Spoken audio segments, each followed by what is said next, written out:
ദിവസം മനോഹരമാക്കാൻ നമ്മുടെ കൂടെയുള്ളത് ഗസൽ സിംഗറായ ഉമ്പായിക്കാണ്. നമസ്കാരം. നമസ്കാരം. ആദ്യം തന്നെ നമുക്കൊരു ഗസല് പാടി ആരംഭിക്കാം ദിവസം.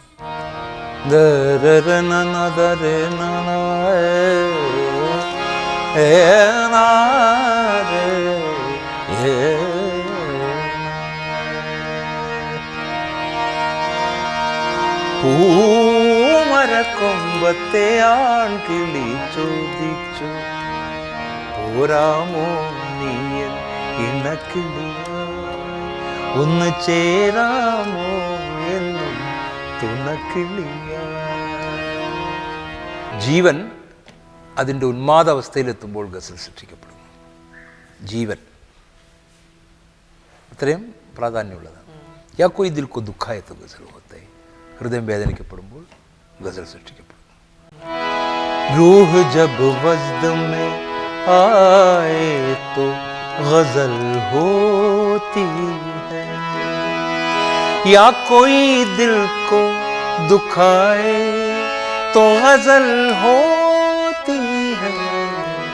रूह जब वज्द में आए तो गजल होती है. भीग की रात में जब गम की फज़ाओं का सुकूत, भीगी की रात में जब गम की फज़ाओं का सुकूत, दिल में एक हश्र उठाए तो गजल होती है. रूह जब वज्द में आए तो गजल होती है.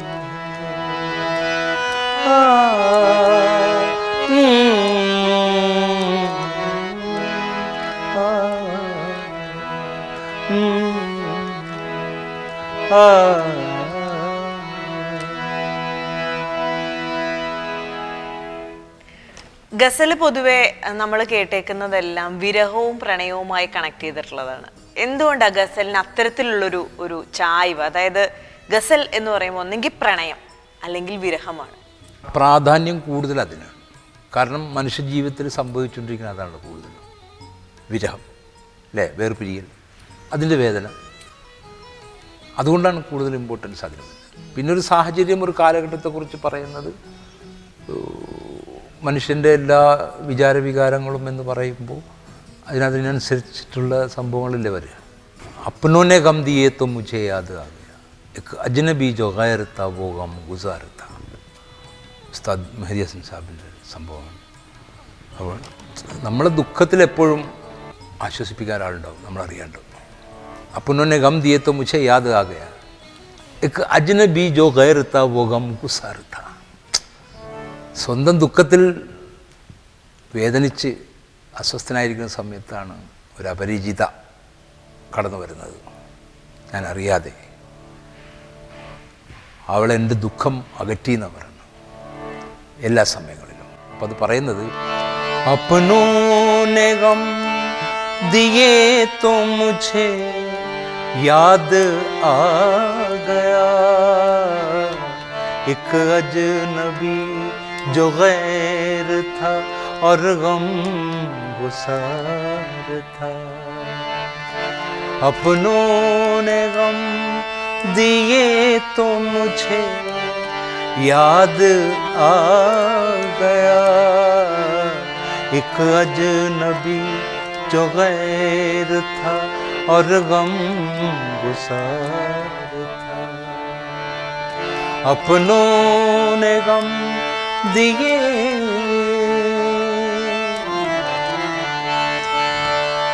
दुनिया दुनिया दुनिया समझ रही है जुदा मुझसे हो गया, जुदा मुझसे हो गया.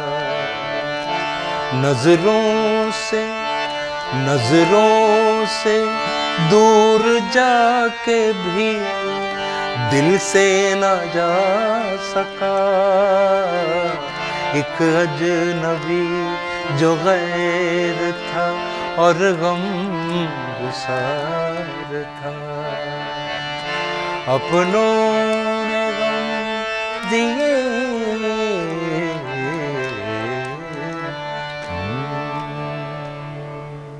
ഇതൊരു വസ്തുതയില്ല, ജനങ്ങളുമായി ജനമനസ്സുമായിട്ട് ബന്ധമുള്ളൊരു കാര്യമാണ്. പൊതുവേ ഗസൽ എന്ന് പറയുന്നത് ഉറുദുവിലാണ് നമ്മൾ ആദ്യകാലങ്ങളിൽ കേട്ടിരുന്നത്. എനിക്കൊരു മലയാളത്തിൽ ഗസൽ പാടിയതിൽ ഒരു പ്രധാനി ഇക്ക തന്നെയാണെന്ന് തോന്നുന്നു. ഗസൽ ഞാൻ അങ്ങനെ ചെയ്തു എന്നുള്ളതൊരു സത്യം. അത് സമൂഹം ആവശ്യപ്പെടുന്നതാണ്. മറിച്ച് ഇതിന് മുമ്പ് പല മഹാരഥന്മാരായിട്ടുള്ള ആളുകൾ ചിട്ടപ്പെടുത്തി വെച്ചിട്ടുണ്ട്, എഴുതി വെച്ചിട്ടുണ്ട്. ഭാസ്കര മാഷും ബാബുക്കയും വയലാർജിയും പിന്നെ നമ്മുടെ ദേവരാജൻ മാഷ് ഇവരൊക്കെ ചെയ്തു വെച്ചിട്ടുള്ള സംഭവങ്ങളുണ്ടല്ലോ. ഇന്ദ്രവല്ലരി പൂച്ചൂടി വരും സുന്ദര ഹേമന്തരാത്രി, എന്നെ നിന്മാറിലെ വനമാലയിലെ മന്ദാര വലരാക്കൂ, ഇവിടം വൃന്ദാവനമാക്കൂ.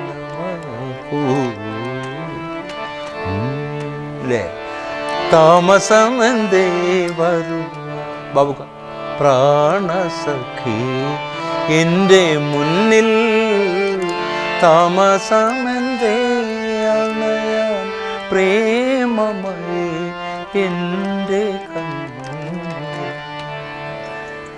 ഉറുദുവിലാകുമ്പോൾ കുറച്ചുകൂടെ ഭാഷയ്ക്ക് ഉള്ളൊരു ഇതുണ്ടല്ലോ.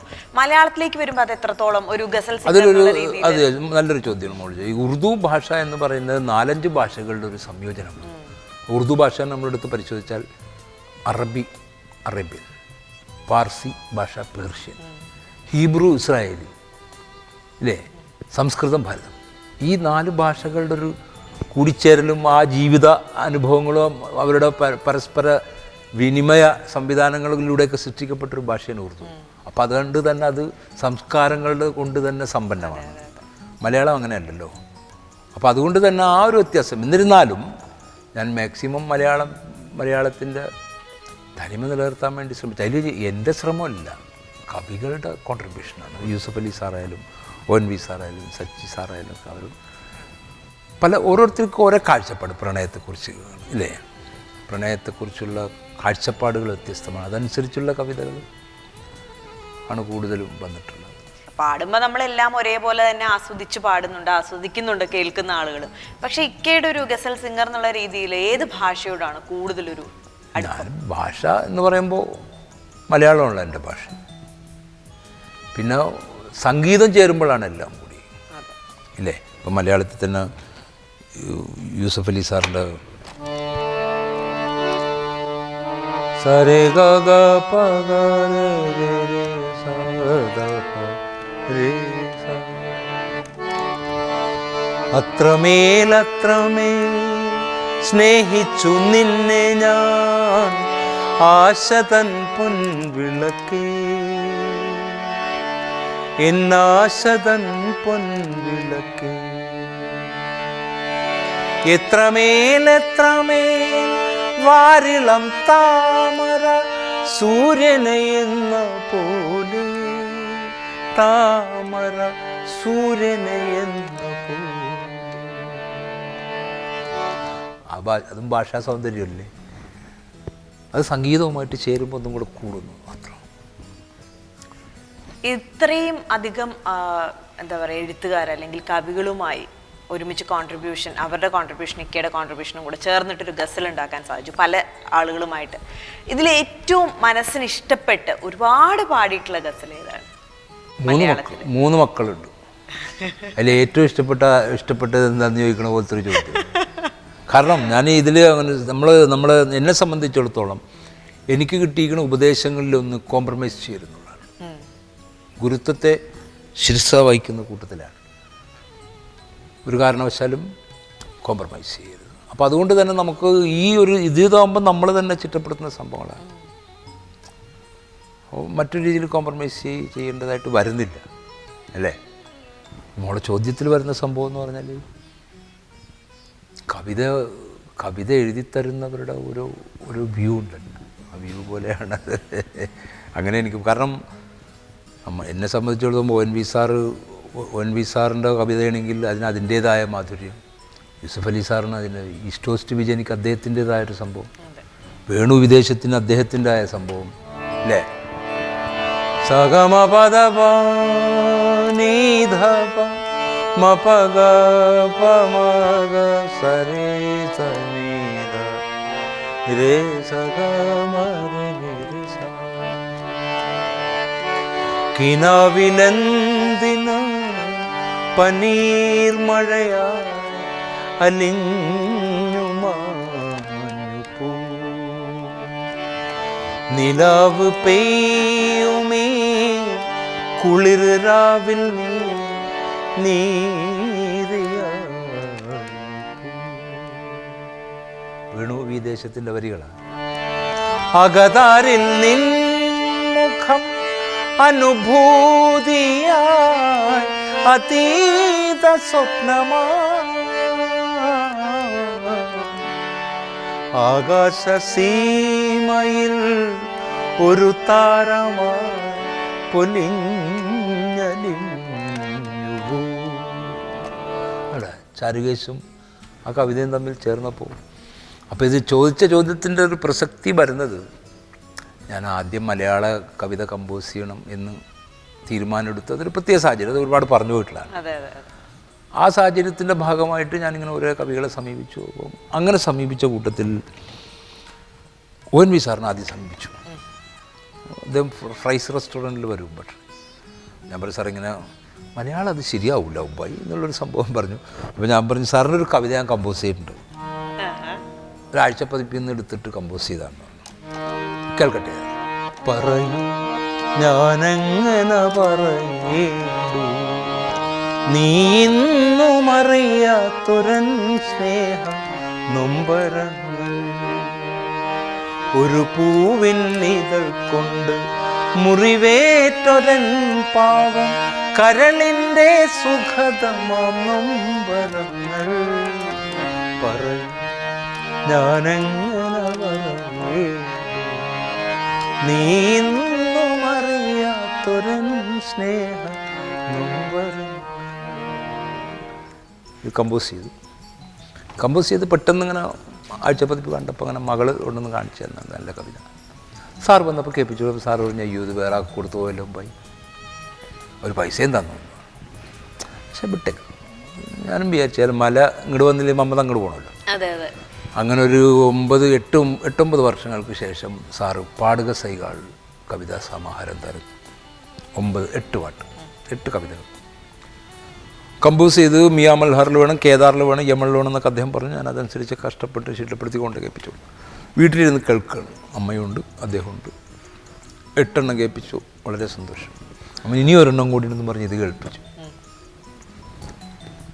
അപ്പോൾ ഇത് മോൻ എവിടെ നിന്ന് കിട്ടി? ഞാൻ പറയും, ഇങ്ങനൊരു സംഭവം ഉണ്ട് സാർ, ഞാൻ അത് സാറിനോട് ഒരു 8 വർഷം മുമ്പ് ഇങ്ങനെ കേൾപ്പിച്ചു. സാറെങ്ങനെ ഇത് കേട്ടിക്കോ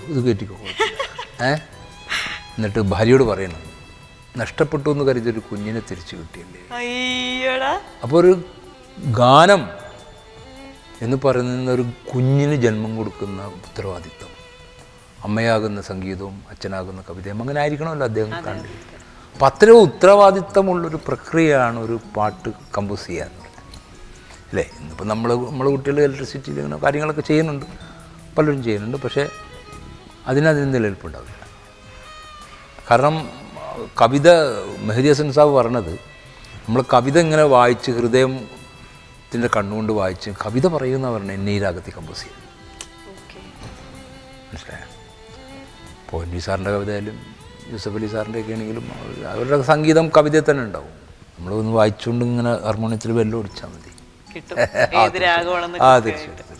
അപ്പോൾ ആ പാടുക സൈകാളിലെ ഒരു ഗസലും കൂടെ നമുക്ക് സാറിൻ്റെ ഒരു നീലവെളിച്ചം നിലാമഴ പെയ്യുന്ന ഭോജനശാലകൻ കോടി കുയിലുകൾ പൂ ഇണക്കുയിലുകൾ പൂ കുയിലുകൾ പൂ ഇണക്കുയിലുകൾ പൂ ഗസലുകൾ പാടുന്ന നിങ്ങളാരോ നീലവെളിച്ചം നിലാമഴ പെയ്യുന്ന ഭോജനശാലതൻ അതിൻ്റെ ഒരു സംഭവം അദ്ദേഹം പറയണത്, അദ്ദേഹം കേന്ദ്ര സാഹിത്യ അക്കാദമി അംഗമായിരിക്കെ ഡൽഹിയിൽ കുറേ കാലമൊക്കെ അങ്ങനെ കഴിഞ്ഞു കൂടിയ സമയത്ത് ഭക്ഷണം കഴിക്കാൻ റെസ്റ്റോറൻറ്റിൽ പോകും. അപ്പോൾ ആ റെസ്റ്റോറൻറ്റിലൊരു ആൺകുട്ടിയും ആണും പെണ്ണും ഗസൽ പാടും. അപ്പോൾ അദ്ദേഹത്തിൻ്റെ സഹപ്രവർത്തകരൊക്കെ ഉണ്ട്. അപ്പോൾ മുഴുവനും കേട്ടിട്ട് പോരുള്ളൂ. ഒടുവിൽ അവരുടെ വേഷവിധാനങ്ങൾ കണ്ടപ്പോൾ ഒരു ചെറിയ സംശയം. അങ്ങനെ അവരോട് ചോദിക്കുന്നത്, നിങ്ങൾ എങ്ങനെയാണ് ഇവിടെ പാടണമെന്ന്. അപ്പോൾ ആ ഒരു നേരത്തെ ഭക്ഷണത്തിന് വേണ്ടിയാണ് ഒരാൾ പാടുന്നത്. അവിടുന്ന് ആ രാത്രി ഹോട്ടലിൽ നിന്ന് കിട്ടുന്ന ആ ഒരു ഭക്ഷണത്തിന് വേണ്ടി മാത്രമാണ് പാടുന്നത്, ഒന്നുമില്ല. അതാണ് അദ്ദേഹത്തിൻ്റെ ഫീലിംഗ് ആണ്. ആ ഫീലിംഗ് ആണ് അദ്ദേഹം രേഖപ്പെടുത്തിയത്. ഇല്ല, അതിൽ ആ കവിത പറയേണ്ടത്, കൂട്ടിലെ കുഞ്ഞിനായി നെൽമണി തേടും കുഞ്ഞാറ്റ കുരുവികളോ നിങ്ങൾ, കുഞ്ഞാറ്റ കുരുവികളോ, ചൂടിമുഷിഞ്ഞതാം കസവ് കുപ്പായത്തിൽ മൂടിപ്പൊതിഞ്ഞതാം ദൈന്യങ്ങൾ. കസവ് അങ്ങനത്തെ ഒരു വസ്തുവാണ്, കീറി മുഷിച്ചതാണ്. അപ്പം അതാണ് അദ്ദേഹത്തിൻ്റെ ഒരു പ്രത്യേകത ഞാൻ കണ്ടത്. അതാണ് കാരണം അദ്ദേഹത്തിൻ്റെ അനുഭവങ്ങളിൽ നിന്നാണ് അദ്ദേഹം. ഇപ്പോൾ സോജ രാജകുമാരി, സോജ രാജകുമാരി, സോജ സോജ മേ ബലിഹാരി, സോജ സോജ രാജകുമാരി, സോജ. അതാണ് പാടുക സൈകൾ പാടും. പാടുക സൈകൾ പാടും നിൻ രാജകുമാരിയെ പാടി പാടിയുറക്കൂ, പാടി പാടിയുറക്കൂ. അല്ലേ? ആ സോജ രാജകുമാരി എന്ന ആ മൂപ്പർക്ക് ഇഷ്ടപ്പെട്ട അതുതന്നെ സുഹാനി രാത്ത് ഡൽ ചുക്കി റഫിയുടെ ഭയങ്കര ഇഷ്ടമാണ്. എന്നെ കൂടെ പാടി ചുക്കെ ചുക്കെ ഭയങ്കര ഇഷ്ടമാണ്. ഇപ്പോൾ പുള്ളി ഇവിടെ വാങ്ങുന്നതിനൊരു 3-4 മാസം മുമ്പ് ഞാനും ഹാർമോണിയായിട്ട് പോയിരുന്നു. മൂപ്പർക്ക് അത് വലിയ സന്തോഷമാണ്. ഹാർമോണിയായിട്ട് ഒരുപാട് നേരം ഇരുന്ന് തെറാപ്പിയൊക്കെ വേണ്ട ഡോക്ടറൊക്കെ മാറി ഇരിക്കാൻ പറഞ്ഞു കുറച്ച് കഴിഞ്ഞിട്ട് മതി. കാരണം അത്രയും ഷോക്കാണ് ആൾ മ്യൂസിക്കിലെ, പ്രത്യേകിച്ച് ഗസലിൽ. അപ്പോൾ അദ്ദേഹം അങ്ങനെ ഓരോ ഇൻസിഡൻസാണ് അദ്ദേഹം കവിതയാക്കുന്നത്.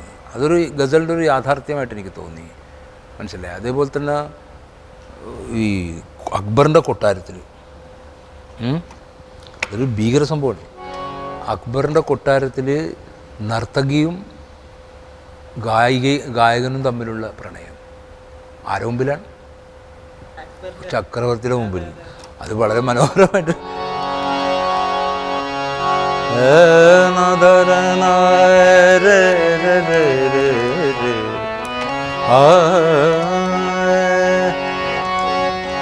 മാവുകൾ പൂത്ത മണം ചുരത്തുന്നു രാവിൽ പുരാതനമീ പുരിയിൽ,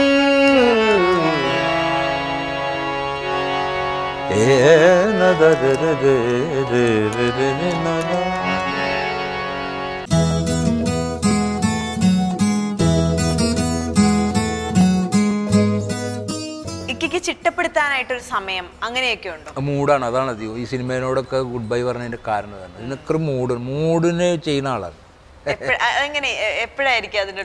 അതെന്ന് വെച്ചിട്ടുണ്ടെങ്കിൽ ഇപ്പോൾ കവിത കിട്ടിക്കഴിഞ്ഞാൽ ഇപ്പോൾ എൻ വി സാറിൻ്റെ കിട്ടിക്കഴിഞ്ഞാൽ വിജയേട്ടനോട് പറയുമ്പോൾ ഇപ്പോൾ വിജയേട്ടൻ വിളിക്കൂല.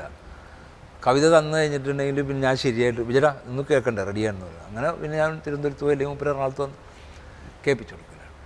ആരും എന്നങ്ങനെ വിളിച്ച് ചോദിച്ചിട്ടില്ല ശരിയായില്ലേ എന്ന് വെച്ചാൽ. മൂഡ് മീൻസ് ഞാൻ ഉദ്ദേശിക്കുന്നത് മനസ്സാണല്ലോ.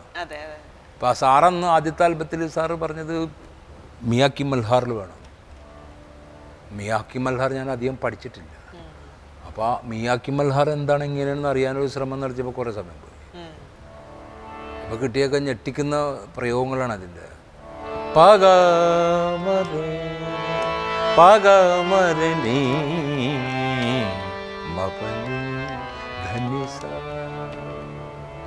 ചരിത്രം തന്നെ പറയണത് താൻസൻ മിയയുടെ ഭൗതിക ശരീരത്തിനടുത്ത് അദ്ദേഹം ഉപയോഗിച്ചിരുന്ന ഉപകരണങ്ങളെ വെച്ചിട്ടുണ്ട്.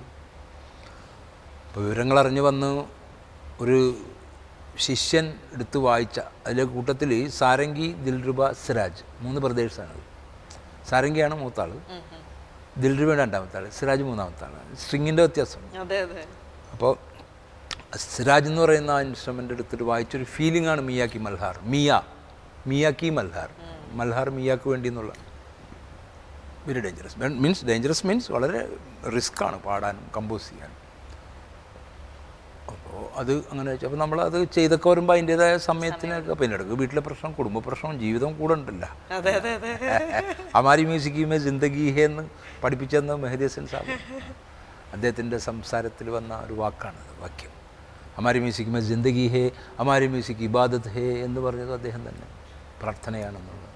ഇക്കയുടെ പഴയകാല ചരിത്രമൊക്കെ എല്ലാവർക്കും അറിയാം. എങ്കിൽ പോലും ഇപ്പൊ കുറെ പുതിയ ആളുകളുണ്ട് ഇക്കയെ കുറിച്ച് കേട്ടറിഞ്ഞു വരുന്ന പുതിയ തലമുറ. അവർക്ക് വേണ്ടി പറയാം, എങ്ങനെയാണ് മുംബൈയിലേക്ക് എത്തിയൊരു യാത്ര? അതൊരു സംഭവമാണ്. ഒരു ജീവിതത്തിൽ ഒരുപാട് നമ്മൾ പ്രതീക്ഷിക്കാത്തതാണ്. ജിന്ദഗി ഇത്തഫാക്ക് എന്ന് വലിയ വലിയ ആൾക്കാരൊക്കെ പറയുന്നത് വളരെ ശരിയാണ്. കാരണം ജോൺ അബ്രഹാം എന്ന മഹാനായ കലാകാരൻ, അങ്ങനെ തന്നെ പറയണം, അദ്ദേഹം എന്നെ മനസ്സിലാക്കിയ പോലെ കലാരംഗത്ത് ആരും മനസ്സിലാക്കിയില്ല. ഈ ഉമ്പായി എന്ന് പറയുന്ന ഈ മനുഷ്യൻ്റെ കുറവെന്താണ് എന്ന് അദ്ദേഹം മനസ്സിലാക്കി. കാരണം ഒരു ദിവസം ഞാൻ കൊച്ചബു എന്ന് പറഞ്ഞ ഒരു സുഹൃത്ത് ഫോട്ടോ വെച്ചത്, അവൻ്റെ മുറിയിലാണ് എൻ്റെ സംഗീതം. ഞാൻ ചെന്നാൽ അവൻ ഇറങ്ങിപ്പോവും. പിന്നെ അവൻ്റെ പരിപാടി ഒക്കെ കണക്കും കാര്യങ്ങളൊക്കെ നോക്കുമ്പോൾ രാത്രിയാണ്. അപ്പോൾ ഒരു ദിവസം ഇങ്ങനെ ഇരിക്കുമ്പം ഞാനൊന്ന് കടന്നിരുന്നോട്ടെ ഒരു ശബ്ദം. ഞാൻ പറയേ ഇവിടെ കിടക്കാൻ പാടില്ല, ഇവിടെ പ്രാക്ടീസ് ചെയ്യുന്ന സമയത്ത് ആരും കയറ്റില്ല. അപ്പോൾ നമ്മുടെ സുഹൃത്തുക്കളും കുട്ടികളൊക്കെ മാറിക്കും, കയറൂലാരും. കാരണം ഒറ്റയ്ക്ക് സ്കെയിൽ ചെയ്യണമല്ലേ, അങ്ങനെ വായിച്ച് പാടുന്നു. പക്ഷെ ഞാൻ കണ്ണു കൂട്ടിയിട്ട് ഇങ്ങനെ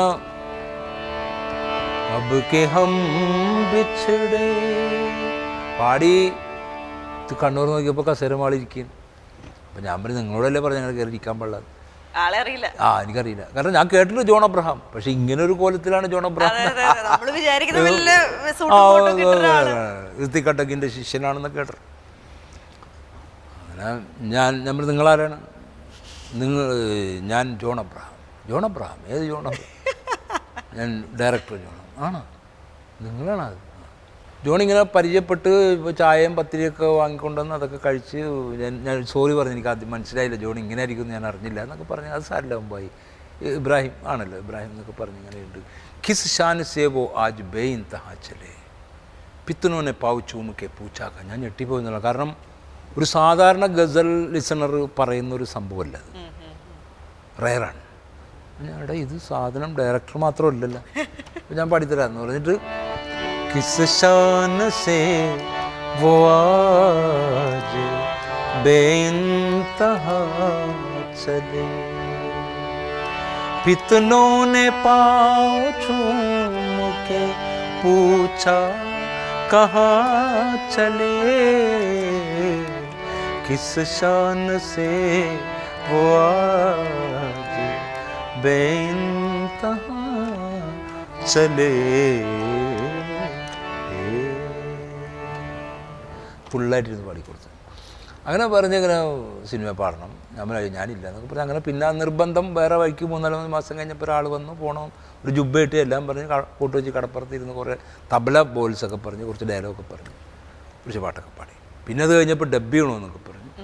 അപ്പോൾ ഇതിലിടങ്ങേറ് പിടിച്ച പണിയാണല്ലോ. പിന്നെ സമ്മർദ്ദം വന്നപ്പോൾ പോയി. അങ്ങനെ മമ്മൂക്കയും പുള്ളിക്കാരനും കൂടെ എന്നെ ചിത്രാഞ്ജലിയിലേക്ക് കയറ്റി. അവിടെ നിന്ന് റെക്കോർഡിങ് കഴിഞ്ഞു. ആദ്യം കിസ് ചാൻസ് പാടി, പിന്നെ വേറൊരു മെഹദി പാടി, പിന്നെ ഒരു ജഗത് സിംഗ് സാബിൻ്റെ പാടി. അത് കഴിഞ്ഞപ്പോൾ നമ്മുടെ ദേവദാസ് അന്നത്തെ റെക്കോർഡിസ്റ്റ് അദ്ദേഹം പറഞ്ഞു നമുക്ക് അഹിസ്ത എന്ന് പറഞ്ഞൊരു ഗസൽ അത് കേൾക്കാമെന്ന് പറഞ്ഞപ്പോൾ ജോണിൻ്റെ മറുപടി അഹിസ്തയ്ക്ക് അവിടെ നിൽക്കട്ടെ, മുമ്പായി പാടിയത് നമുക്കൊന്ന് കേൾക്കാം. അപ്പോൾ ആ കാലത്ത് മോണിറ്ററും മറ്റുള്ള ഫീഡ്ബാക്കൊന്നുമില്ല. ചിത്രാഞ്ജലി സ്റ്റുഡിയോ മുമ്പായിയും ഒന്ന് കേൾക്കട്ടെ. അപ്പോൾ എൻ്റെ കുറവെന്താണെന്നുള്ളത് എന്താണെന്ന് ഞാൻ അറിയില്ല. അതാണ് ആക്ച്വലി സംഭവിച്ചിരിക്കുന്നത്. പക്ഷെ അത് ജോണിന് മനസ്സിലായി എന്നാണ് എൻ്റെ വിശ്വാസം. ജോണാണ് അങ്ങനെ ഒരു നിലപാട് എന്നോട് എടുത്തത്. മുമ്പായി അത് കേൾക്കട്ടെ എന്നുള്ളൊരു സംഭവം. അത് കേട്ട് കഴിഞ്ഞപ്പോൾ തന്നെ എൻ്റെ കംപ്ലീറ്റ് തീരുമാനങ്ങൾ മാറി മറിഞ്ഞു ഓട്ടോമാറ്റിക്കലി.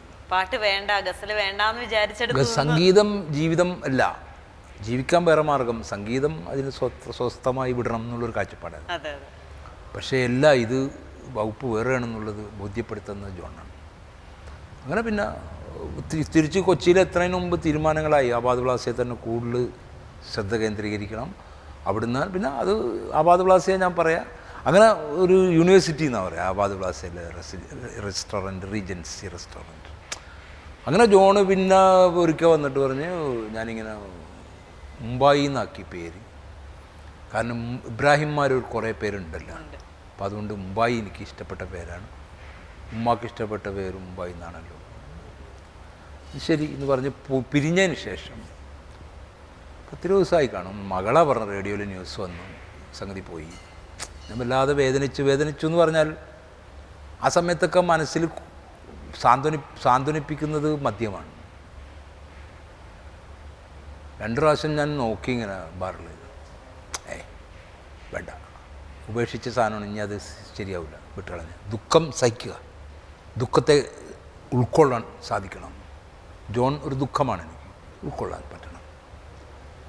അതിന് ഞാൻ കണ്ടെത്തിയത് എനിക്ക് വേണ്ടി, എൻ്റെ മനസ്സിൻ്റെ വേണ്ടി, മറ്റാർക്കും വേണ്ടിയല്ല. ജോൺ നൽകിയ ആ ഒരു പേരുണ്ട്, ഉമ്മ വിളിച്ചിരുന്ന മുംബൈ എന്നാണ്, ഇബ്രാഹിമിന് മുംബൈ എന്ന് എല്ലാവരും വിളിക്കും. അപ്പോൾ ഈ ഫീൽഡിൽ മുംബൈ എന്നറിയപ്പെട്ടാൽ മതി എന്ന് തീരുമാനിച്ചത് ജോണിൻ്റെ ആ ഒരു സംഭവം. അങ്ങനെ എൻ്റെ ബോസ് അസേർ സാബ് ഫ്രൈസ് റെസ്റ്റോറൻറ്റ്, അദ്ദേഹത്തോട് ഇങ്ങനെ സംഭവമുണ്ട് ബോസ്, അപ്പം ലെറ്ററും വിസിറ്റും കാർഡ് എല്ലാത്തിലും മുംബൈ ആവണം, അതാണ് എൻ്റെ തീരുമാനം. കറക്റ്റ് അദ്ദേഹം പറഞ്ഞു അങ്ങനെ. കാരണം ജോൺ അങ്ങനെയാണല്ലോ, ജോണിനോട് എനിക്ക് വേറെ എന്താ ചെയ്യാൻ പറ്റും അല്ലേ. പിന്നെ ചില വേദികളിലൊക്കെ ഇത് അദ്ദേഹത്തിന് വേണ്ടി പാടിയിട്ടുള്ള ഒരു ഗസലാണ്, വളരെ തലത്തസീസ് പാടിയൊരു ഗസലാണ്. ജോൺ ഇങ്ങനെ ഉലകം ചുറ്റും വാലിബനാണ്, നല്ലൊരു ഗഹനശേഷിയുള്ളൊരു മനുഷ്യൻ. എന്തുകൊണ്ടാണ് സിനിമയിൽ പിന്നെ സജീവമാവാഞ്ഞത്? സിനിമയിൽ ഞാൻ പറഞ്ഞില്ലേ, ഈ രാവിലെ ഒന്ന് പറഞ്ഞ് വൈകുന്നേരം ഒന്ന് പറഞ്ഞിട്ടുണ്ടെങ്കിൽ അത് ചേരൂല. കാരണം എനിക്ക് എൻ്റെ സുഹൃത്തുക്കളായിട്ടുള്ള സംഗീത സംവിധായകർ കുറച്ച് പേരുണ്ട്. പിന്നെ മുമ്പൊരു സംഗീത സംവിധായകൻ എനിക്ക് തബല വായിക്കാൻ പോയി.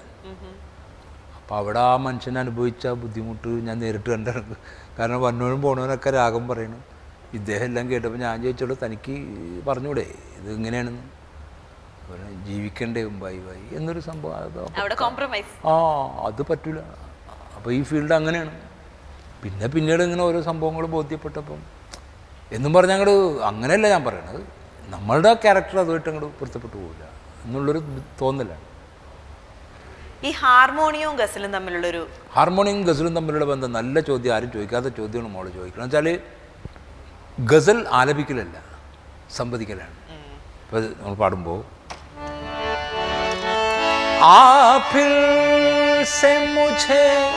छोड़ के जाने के लिए रंजिशे सही. യമൻ രാഗത്തിലാണ് കിടക്കണം ആണല്ലോ. അപ്പോൾ കവിത രഞ്ജിഷി സഹി ദിൽ ഹി ദുഃഖാനെ കെ ലിയെ ആ ഫിർ സെ മുझे छोड़ के जाने के लिए. വിരഹത്തിൻ്റെ തീവ്രത കടുപ്പിക്കുകയാണ് കവി. അതനുസരിച്ച് മെഹദി ഹസൻ സാബ്, മനസ്സിലായില്ലേ?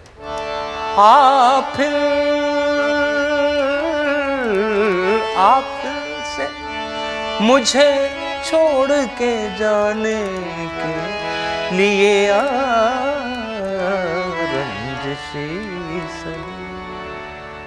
യമൻ രാഗവും ആ വിരഹത്തിൻ്റെ തീവ്രത പിടഞ്ഞു നിൽക്കുന്ന കവിതയും തമ്മിൽ സമന്വയിപ്പിക്കുന്നു. അപ്പോൾ അതിൽ ഇംപ്രവൈസേഷൻ മസ്റ്റാണ് അല്ലേ? കുച്ചുത്തോ കുച്ചുത്തോ കുച്ചുത്തോ. ആലാപനമാണെങ്കിൽ ഇത് നടക്കില്ല. ആലാപനം 1 2 3 അടിച്ച് പാടിയങ്ങ് പോകും. സംവേദനമാകുമ്പം എക്സ്പ്രഷൻസ് ഇല്ലേ, ഏതൊക്കെ രീതിയിൽ എക്സ്പ്രഷൻ നമുക്ക് കൊടുക്കാൻ പറ്റും കവിതക്ക് കൊടുക്കണം. അത് തന്നെയുമല്ല, ആസ്വാദകന് കേൾവിക്കാരനൊരു റൈറ്റ് ഉണ്ട്, അതിൻ്റെ പേരാണ് മുക്കറ. ആ മുക്കറ കാണിക്കാൻ ഇങ്ങനെ ഭഗവാൻ യാ അല്ലാ മാഷാ അല്ലാ എന്നൊക്കെ പറഞ്ഞ് ജി ഉസ്താദ് എന്നൊക്കെ പറഞ്ഞ് ഇങ്ങനെ കാണിച്ചാൽ റിപ്പീറ്റ് ചെയ്യണം. അതിങ്ങനെ കാണിക്കുന്ന റിപ്പീറ്റ്. അങ്ങനെ എനിക്കും വലിയൊരു മണ്ടത്തരം ആബാദിൽ നിന്ന് പറ്റിയിട്ടുണ്ട്. പക്ഷേ ഞാനത് വീണത് വിദ്യയാക്കി. കാരണം ലാസ്റ്റ് പാട്ടായിരുന്നു. ആ ലാസ്റ്റ് പാട്ട് പാടിക്കൊണ്ടിരിക്കുന്നത് അമ്മാരി ദർദ് ദിൽ ദർദ് ആസ്നാ ജാനെ और बेदर्द कोई क्या जाने दर्द दिल दर्द आसना जाने. बहादुर जफर गुलाम अली साहब. വളരെ പ്രശസ്തമായിട്ടുള്ള കവിത. അത് പാടിക്കൊണ്ടിരിക്കുമ്പോൾ 4 പഞ്ചാബികൾ കയറി വരും. അവരും കയറി വരുന്നതും മതിമറന്ന് പരിസരബോധമില്ലാണ്ടാണ്, വാ വാ, കാരണം അവരങ്ങനെ അവരുടെ സാധനമാണല്ലോ. പിന്നെ ആ സമയത്തൊക്കെ എൻ്റെ ഉള്ളിടിക്കാൻ തുടങ്ങി. പിന്നെ ലാസ്റ്റ് പാട്ടാണല്ലോ, ഇവർ വന്ന് മുമ്പിലിരുന്നിട്ട് വാ വാ വാക്യാവാത്തിന് ഒരാൾ വളരെ ക്വയറ്റായിരുന്നു, ബാക്കി 4 ഞാനത് പാട്ട് തീർന്നപ്പം ഹാർമോണിയം പൂട്ടി പ്രശ്നമായി. ഇവർ പറഞ്ഞത് അമ്മനെ മുഖർ ദിക്കായ ഉസ്നെ മാനന്നെ, ഞാൻ മുഖർ കാണിച്ചിട്ട് ഇവൻ അംഗീകരിച്ചില്ല. ഭയങ്കര ചൂടായിക്കാണ്, അവർ ഇൻസൾട്ട് ചെയ്യുന്ന പറഞ്ഞു. ഞാൻ റെസ്റ്റോറൻറ്റ് മാനായിട്ട് എന്താണ് പൈസ, ഞാൻ പറഞ്ഞത് എന്താണെന്ന് എനിക്ക് മനസ്സിലായി. അവരിങ്ങനെ കാണിച്ചപ്പോൾ നമ്മൾ നമസ്കാരം നമസ്കാരം അസ്സലാമു അലൈക്കും അസ്സലാമു അലൈക്കും അല്ലേ, അങ്ങനെയല്ലേ, അങ്ങനെ അഭിവാദ്യം പ്രചോദനം. ഞാനെന്ത് ചെയ്തു, ഇതിലെന്തോ പ്രശ്നമുണ്ട്. ഹാർമോണിയൊക്കെ പൂട്ടി വെച്ച് തബലിസ്റ്റിനോട് പറഞ്ഞു, നീ പുറത്തിറങ്ങി നിന്നോ, ജീവനോടെ വരികയാണെങ്കിൽ ഞാൻ തിരിച്ചു വരാം. മാഫി തോ മാംഗ്രാഹും മുझे मालूम नहीं क्या, എന്തെങ്കിലും തെറ്റെൻ്റെ ഭാഗത്ത് വന്ന് എന്നോട് ക്ഷമിക്കണം. हमने मुकर्र दिखाया तुमने माना नहीं, आपने माना नहीं, നമ്മൾ ഈ മുക്കറ ക്യാ ഹൈ. അപ്പോൾ നോർമൽ സർദാജി പറയുന്നു, നീ ഹൈദരാബാദിയാണ്. ഞാൻ പറഞ്ഞു ഇല്ല, കൽവത്തി ഫോർട്ട് കൊച്ചി, മലയാളി. പിന്നെ അവിടെ പിടിച്ചിരുത്തി. അപ്പോൾ അവർ പറഞ്ഞു തന്നെയാണ് ഇങ്ങനെ കാണിക്കുമ്പം അത് റൈറ്റാണ്. അപ്പം നമ്മളെന്താ കരുതുന്നത്, ഓ കാസറ്റ് ലോഡാക്കാൻ വേണ്ടിയിട്ട് ഇങ്ങനെ റിപ്പീറ്റേഷൻ അല്ല, അതിൻ്റെ രീതി അതാണ്, മനസ്സിലായോ? ये आखिरी शम्मे भी बुझाने के लिए रंजिश सही ये आखिरी. അപ്പോൾ സപ്പോർട്ട് ചെയ്യുന്ന ആർട്ടിസ്റ്റിന് അറിയില്ല എങ്ങോട്ടാണ് പോണത്. മെഹദി തന്നെ ഇത് തന്നെ ഒരുപാട് സ്റ്റേജിൽ വ്യത്യസ്തമായിട്ട് പാടിയിട്ടുണ്ട്. ജഗദീഷ് സിംഗ് ഓരോ ഗസലുകൾ ഐസ്തേക്ക് ഇപ്പം ലേറ്റ് നമ്മൾ ലാസ്റ്റ് കേട്ടതിലൊക്കെ വേറൊരു തലത്തിലാണ്. അപ്പോൾ അതനുസരിച്ച് ഓർക്കസ്ട്ര പോകണമെങ്കിൽ ഇത് കംപ്ലീറ്റ് കയ്യിലുണ്ടായിരിക്കണം, പാട്ടുകാരൻ്റെ കൺട്രോളിലായിരിക്കണം, താളമായാലും രാഗമായാലും.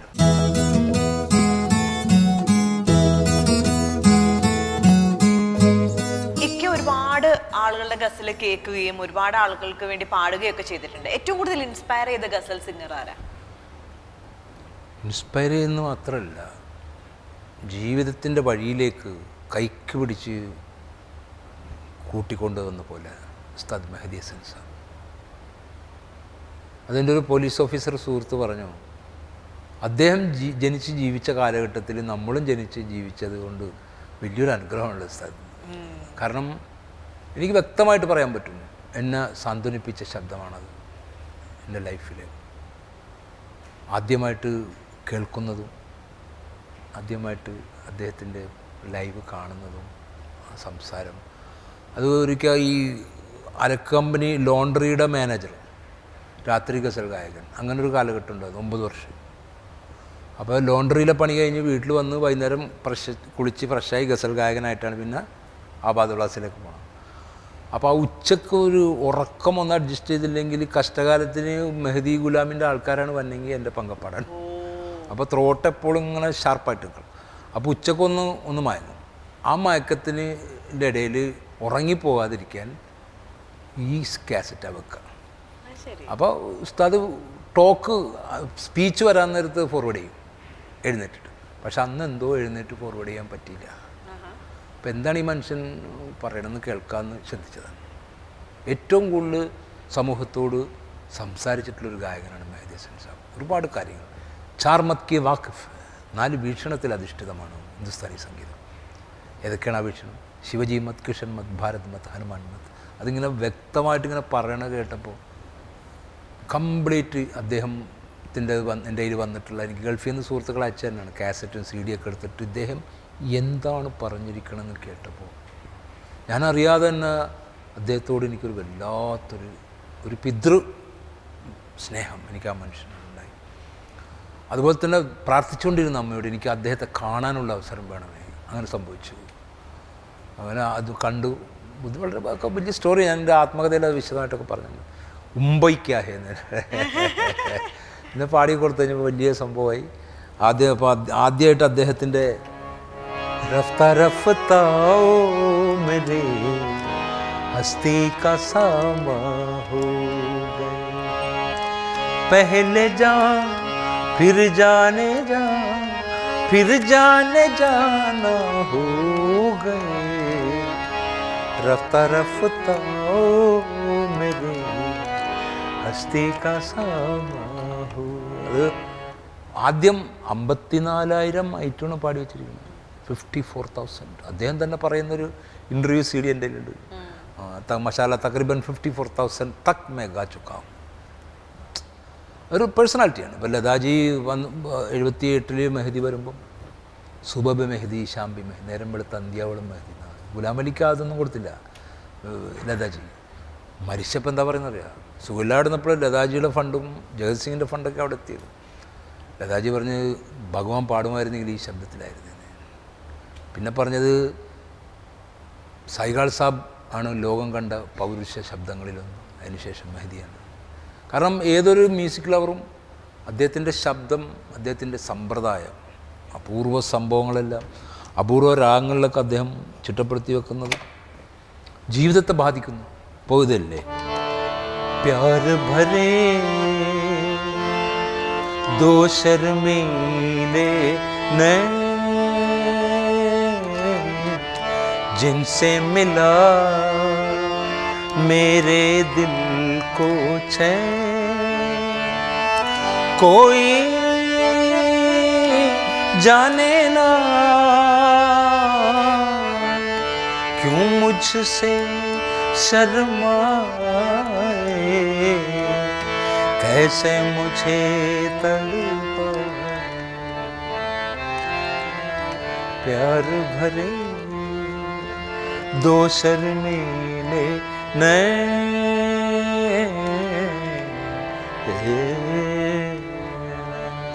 അതിലെനിക്ക് ഏറ്റവും കൂടുതൽ സന്തോഷവും അഭിമാനവും എല്ലാം തോന്നിയത് എന്താണെന്നറിയാം. അദ്ദേഹം കറാച്ചി ഹോസ്പിറ്റലിൽ വളരെ സീരിയസ് ആയിട്ട് കിടന്ന് ഒത്തിരി റിക്കവർ ചെയ്ത് വന്നപ്പോൾ അവിടുത്തെ പത്രക്കാർ ചോദിച്ചു, ഇപ്പോൾ അവസാനമായിട്ട് എവിടെ പാടണമെന്ന് ആഗ്രഹം എന്ന് ചോദിച്ചപ്പോൾ കേരളത്തിൽ പാടണമെന്ന് പറഞ്ഞു. അത് നമുക്കൊരു മലബാറിന് അത് വലിയൊരു ക്രെഡിറ്റാണ്. കാരണം അതേപോലെ 2 മാസം ട്രീറ്റ് ചെയ്ത് കഴിഞ്ഞ് അദ്ദേഹം ഇവിടെ പാടിക്കൊടുത്തല്ലോ, ഭയങ്കരമായിട്ട് പാടിയില്ല ടാഗോർ സെൻട്രൽ ഹാളിൽ. അതൊരു കലാകാരൻ്റെ മനസ്സാണ്. ആ മനസ്സാണ് കലാകാരന് വേണ്ടത്. കാരണം എന്തെല്ലാം പറയാനുണ്ട് അതൊക്കെ അദ്ദേഹം വ്യക്തമായിട്ട് പറഞ്ഞിട്ടുണ്ട്. അത് വല്ലാത്തൊരു സംഭവം. കാരണം അത് അങ്ങനെ ഒരു സൃഷ്ടിയാണ്. അപ്പോൾ അദ്ദേഹമാണ് എൻ്റെ ജീവിതത്തിൽ ശരിക്കും പറഞ്ഞാൽ എനിക്കൊരു പ്രകാശം തന്നെന്നാണ് പറയുന്നത്. അദ്ദേഹത്തിൻ്റെ വാക്കുകൾ, ഹമാരി മ്യൂസിക് മേ ജിന്ദഗി ഹേ, നമ്മുടെ സംഗീതത്തിൽ ജീവിതമുണ്ട്. ഹമാരി മ്യൂസിക് മേ ഇബാദത്ത് ഹേ, കഹാ ഗയാ ആപ്കാ വോ മ്യൂസിക്, എവിടെ പോയി നിങ്ങളാ സംഗീതം, എവിടെ ചോദിക്കണ?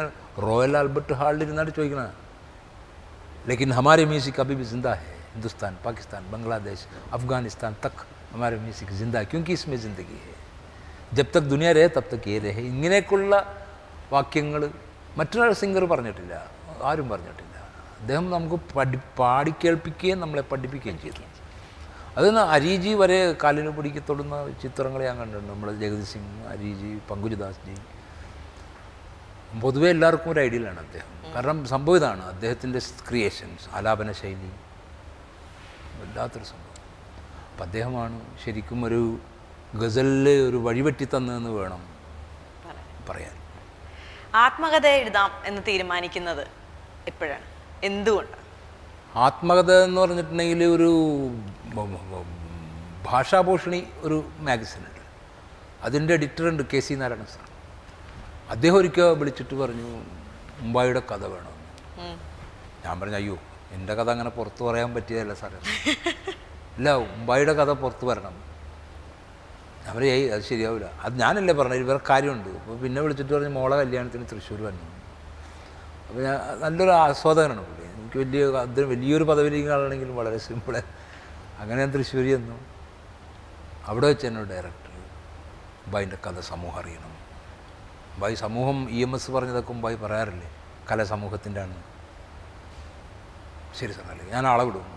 അങ്ങനെ ജയകൃഷ്ണൻ ആണെന്നുണ്ട് കക്ഷിയെ എൻ്റെ അടുത്ത് വിട്ടു. ഞാൻ കാര്യങ്ങളൊക്കെ പറഞ്ഞു കൊടുത്തു. നമ്മുടെ ഭാഷ ഒരു മട്ടാഞ്ചേരി സ്ലാങ് ഉണ്ടല്ലോ, അതിലൊക്കെ പറഞ്ഞു. പക്ഷെ അത് 42 പേജായിട്ട് ഭാഷാഭൂഷണിയുടെ 2006 പതിപ്പിൽ വന്നു. പക്ഷെ അത് ഭയങ്കര ഒരു സംഭവമായി. പല പ്രസാധകരും എന്നെ വിളിച്ചു. അതിലെന്നോട് കൂടുതൽ അടുത്ത് നിന്ന് സംസാരിച്ചത് DC രവിയാണ്. അപ്പോൾ അദ്ദേഹം ഒരാളെ വിടാന്നൊക്കെ പറഞ്ഞ് പിന്നെ ചുരുക്കി പറഞ്ഞാൽ 6 കൊല്ലമായി. എൻ്റെ കഥ പോലെ തന്നെ അതും തലതിരിഞ്ഞൊക്കെ പോയി ഇങ്ങനെ പിന്നെ കറങ്ങി. ഇപ്പം അത് കഴിഞ്ഞ 21-ാം തീയതി സമർപ്പിച്ചു ഫൈൻ ആർട്സ് ഹാളിൽ വെച്ച്.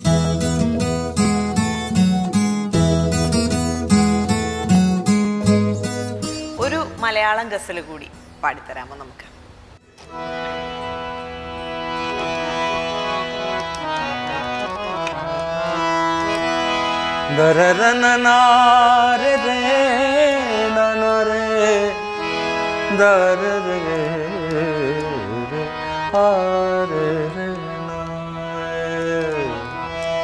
മഹാഭാരതത്തിൽ നിന്നാണ് ഈ സെൻസ്.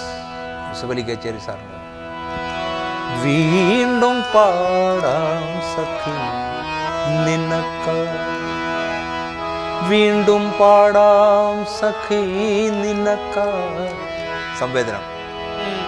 വീണ്ടും പാടാം സഖി നിനക്കായി, വിരഹഗാനം ഞാൻ, ഒരു വിഷാദഗാനം ഞാൻ. നീലത്താമര വിടരും നിന്നോടെ നീൽമിഴി നിറയില്ലെങ്കിൽ, നീൽമിഴി നിറയില്ലെങ്കിൽ, വീണ്ടും പാടാം സഖി നിനക്കായി, വിരഹഗാനം ഞാൻ, ഒരു വിഷാദഗാനം.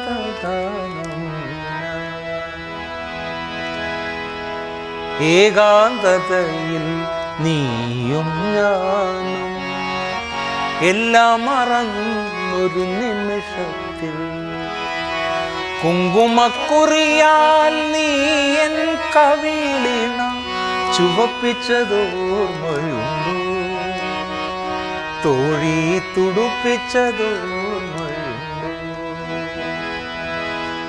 വീണ്ടും പാടാം സഖി വിരഹഗാനം ഞാൻ, ഒരു വിഷാദഗാനം. ആ